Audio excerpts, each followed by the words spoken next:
Hello everyone, this is K. Sadashiva. Welcome to my channel KLR Educators. Friends, because of your support and encouragement only, we have reached a milestone of 250 subscribers and I need more support from your side to run my channel more successfully. So this can be done when you subscribe my channel, watch my videos completely and share these videos with your friends who are really in need in these kind of videos. So let's start with our today's lecture.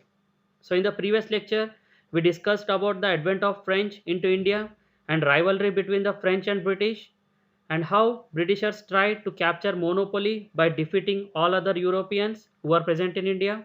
And also we discussed about two Carnatic wars, events of the wars, treaties of wars like Aix-la-Chapelle and Treaty of Pondicherry. The Aix-la-Chapelle was the first treaty that was signed between the British and French after the defeat of British in the First Carnatic War, and Treaty of Pondicherry was the second treaty that was signed between the British and French after the end of the Second Carnatic War. So today we are going to discuss about the Third Carnatic War. So Third Carnatic War started in the year 1757 AD and it ended in the year 1763 AD. So during this period, the people of America started rebellion against the British for their freedom. So the people of America started to fight against the British for their independence.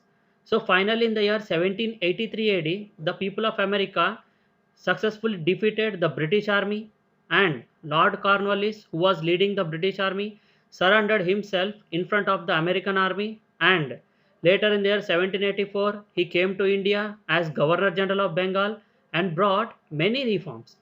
In our upcoming videos, we will be discussing briefly about all the Governor Generals who ruled India and also about the Viceroys.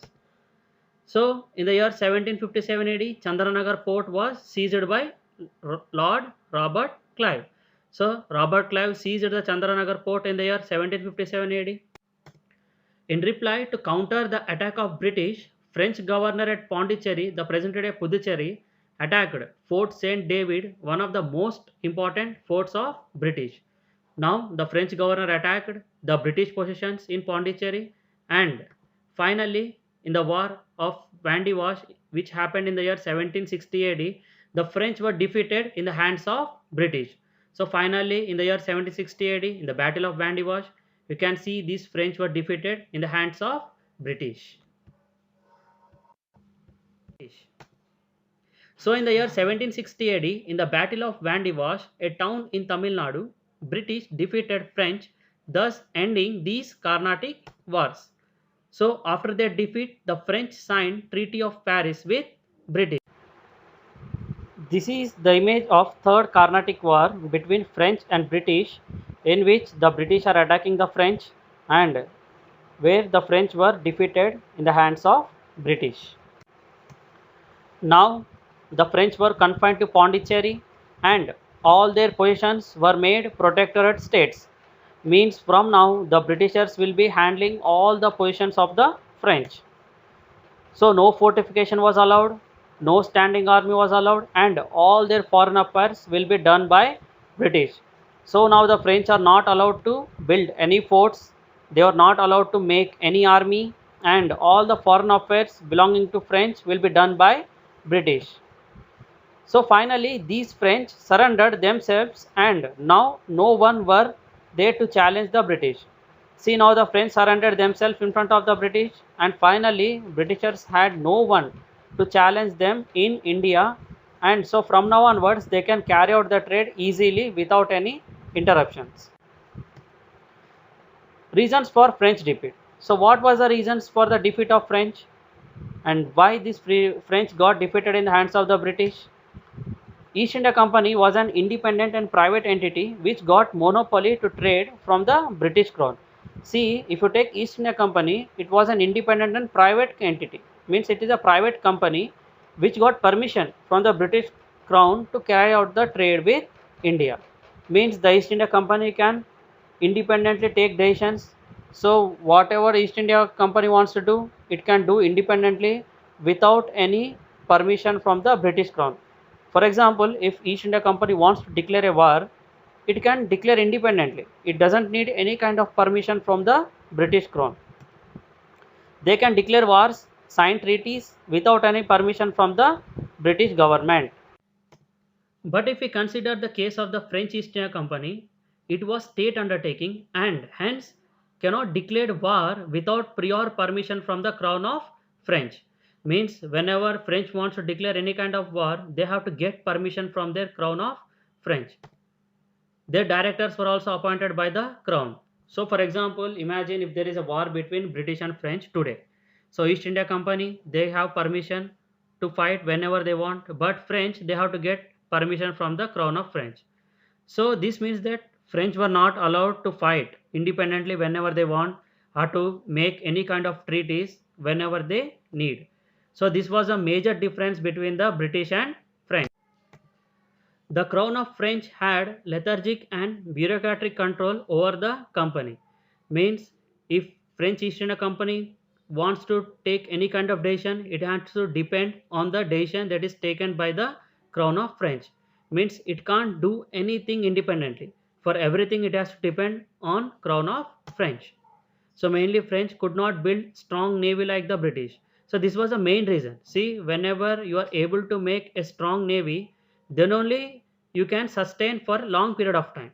So French, they were not able to build strong navy like British. That's the reason why they got defeated in the hands of British. And French even failed to understand the complex political situations in India. See, the French never understood the intentions of the British. Whenever they are signing a treaty, they felt that these Britishers will not fight again. But this was a big mistake of the French, and the British were attacking again and again after making the treaties, and this made the French weak, and finally they were defeated in the hands of British.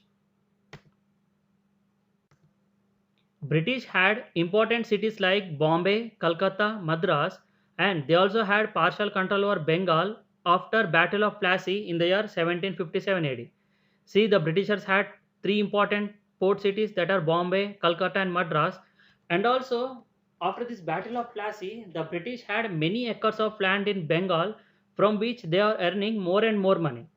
So this is the reason why they were more powerful than French, and French had only one base in Pondicherry and were weak in navy compared to the British.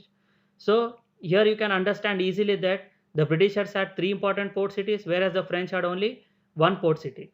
See, whenever the Britishers want to get backup from Britain, they can get backup from Bombay, Calcutta, and Madras. So whenever soldiers are coming from Britain, they can either come to Bombay, they can either come to Calcutta, or they can either come to Madras, or else they can divide and come from these three port cities. But whereas French, they can come only in Pondicherry, and it is more predictable by the British that this French army will be landing in Pondicherry port only. That's the reason why the French were weak when compared to the British, and this is the reason why the French got defeated in the hands of British. By defeating the French, British successfully eliminated all other Europeans in India carrying out the trade. See, with the defeat of the French, British had no one to challenge them in India, and they captured complete monopoly to trade with India, and they had no other Europeans now. Later, the British will defeat Indian rulers and they will gain monopoly, and slowly they will capture entire territory of India, which I will be explaining in the upcoming classes. So with this, we have finished our lecture. Thank you for watching my videos. And guys, as I told you earlier, please subscribe, share and like my channel, and share these videos to your friends who are in need and who are preparing for many competitive examinations. And whenever you watch my video completely, make a notes of my video so that it will be easy for you to revise everything later. So thanks for watching my video. Thank you all. Jai Hind.